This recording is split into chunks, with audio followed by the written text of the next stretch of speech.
Aleluya, aleluya. Yo los he elegido del mundo, dice el Señor, para que vayan y den fruto y su fruto permanezca. Aleluya, aleluya. El Señor esté con ustedes y con tu espíritu. Lectura del Santo Evangelio según San Marco. Gloria a ti, Señor. En aquel tiempo se apareció Jesús a los 11 y le dijo: vayan por todo el mundo y prediquen el Evangelio a todas criaturas.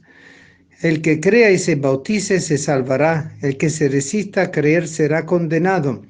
Estos son los milagros que acompañarán a los que hayan creído. Arrojarán demonios en mi nombre, hablarán lenguas nuevas, tomarán serpiente en sus manos, y si beben un veneno mortal no le hará daño. Impondrán las manos a los enfermos y estos quedarán sanos. Palabra del Señor. Gloria a ti, Señor Jesús. Hoy la iglesia celebra con mucha alegría la conversión de San Pablo, fiesta, nada más y nada menos. De ningún santo celebramos la conversión, pero de él, que fue tan aparatosa y tan significativa y tan importante para la historia de la iglesia, a él se le dedica esa fiesta de una manera especial, la conversión de San Pablo, el 25 de enero, que culmina en lo que es el recorrido de la semana de la oración para la unidad de todos los cristianos. Pablo es el ejemplo típico de aquel que pasa desde una realidad anterior a la de Cristo a una realidad en Cristo de una forma especial, espectacular, un plan divino de Dios. Pablo se llamaba Saulo en ese tiempo, antes de la conversión. Obviamente no tenía un historial negativo, era uno de esos fariseos fervientes, y tan ferviente que lo utilizaban para apresar a lo de la nueva secta, y la nueva secta eran los seguidores de Cristo, que obviamente perturbaban todo lo que era la realidad del templo, de la alianza de Moisés y de todo lo que era el significado pleno del judaísmo religioso, fundamentado en la antigua alianza, en la promesa de Abraham. Pero obviamente no era suficiente para lo que el Señor había venido a regalarnos, que es la gracia de la salvación, la nueva ley que condensa toda la ley de Moisés y de los profetas, pero que en realidad nos propone un camino que va mucho más allá de eso, nos muestra el significado de la ley. Es la realización plena de la compasión y de la misericordia de Dios. Es el misterio de la encarnación, que es el gesto de mayor misericordia que el Señor ha tenido con toda la humanidad y con toda la creación desde el comienzo. Un maravilloso sentido del designio que Él ha querido regalarnos a todos a pesar de nuestra rebelión original en el pecado original.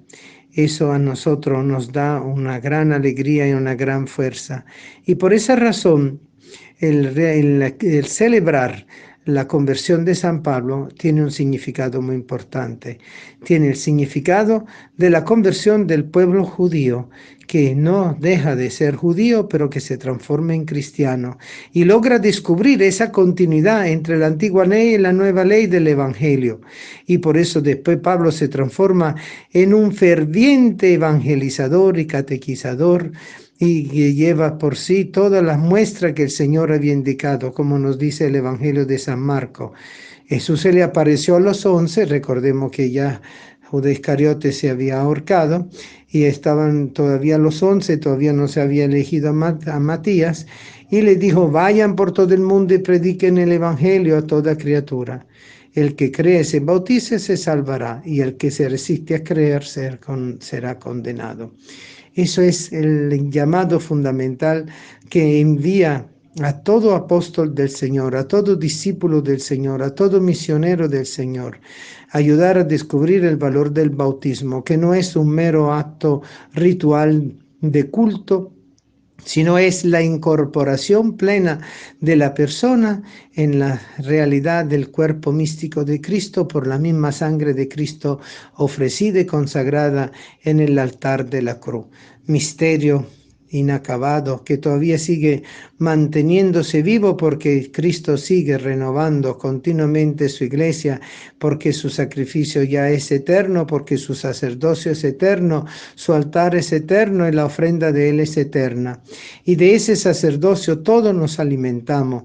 Primero que todo, el pueblo de Dios bautizado, que es pueblo sacerdotal también, y después, y junto a eso, el ministerio ordenado, ministerial, de aquellos que en nombre de Cristo y con el poder de Cristo y en persona Christi realizan los sacramentos, donde es realmente la presencia de Cristo la que transforma el pan y el vino, el agua, el vino, el aceite, todo lo que utilizamos nosotros en cada sacramento, pero especialmente en el bautismo y en el sacramento de la Eucaristía. Pero también hay que entenderlo relacionado con el sacramento de la confirmación y con el sacramento de la reconciliación, porque cuando hablamos de los milagros que acompañarán a aquellos que actúan en nombre de Cristo, los milagros, ¿cuáles son? Arrojarán demonio, hablarán lengua nueva, tomarán serpiente en su mano, y si beben un veneno mortal no le harán daño, impondrán la mano a los enfermos y ellos quedarán sanos. Y eso lo podemos entender también no solo a nivel corporal, sino a nivel espiritual. La reconciliación que nosotros alcanzamos en Cristo, con Cristo y por Cristo, del perdón de nuestros pecados, lavados en el sacramento del bautismo por la sangre de Cristo, purificados en Cristo, y que a nosotros nos permite realizar continuamente esa obra de reconciliación en el mundo, esa obra de sanación en el mundo, esa obra de liberación en el mundo, porque Cristo está vivo y permanece vivo entre nosotros.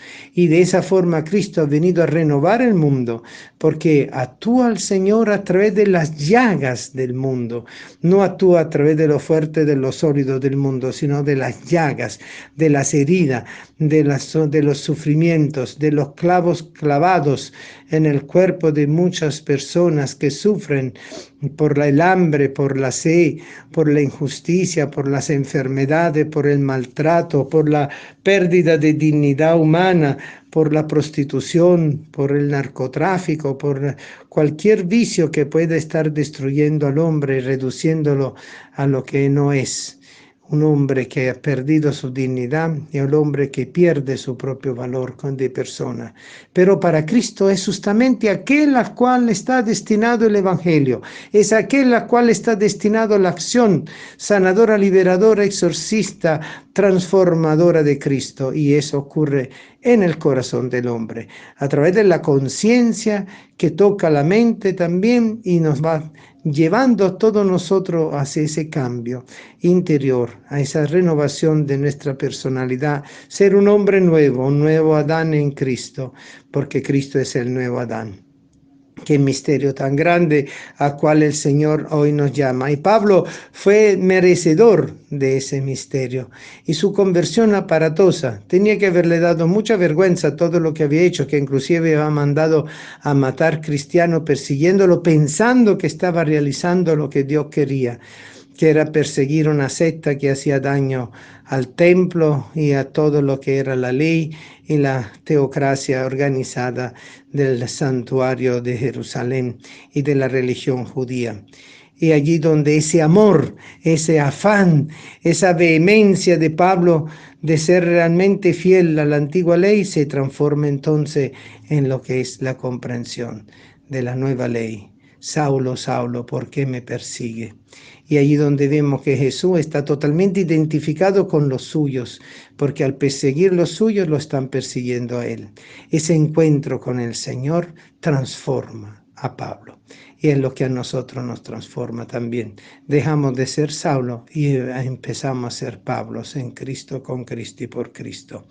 Queridos hermanos, estamos llamados todos a ir por todo el mundo y predicar este evangelio de cambio, porque queridos, nosotros si no cambiamos, el mundo no cambia, pero Jesús va a seguir transformando y nosotros estaremos por el lado de afuera del tren y habremos perdido el tren de la salvación. porque los que creen y se bauticen se salvarán.